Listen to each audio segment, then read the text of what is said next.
Pa dobro, mislim da prije svega želim čestitati Metalurgu i ovoj divnoj publici još jednom. Ovo mi je treće gostovanje u Skopju i stvarno je svaki put jedan veliki spektakl. Mislim da danas je naša kvaliteta, pogotovo u drugom poluvremenu, pred kraj došlo do izražaja i mislim da smo zasluženo pobjedili.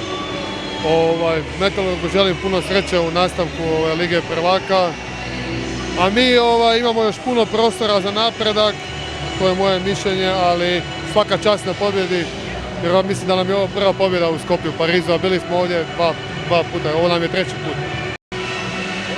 Pa gledajte, s obzirom na ulaganja i na imena koja imamo, svi očekuju Final Four, ali mislim da imena ne igraju, nego igra momčad.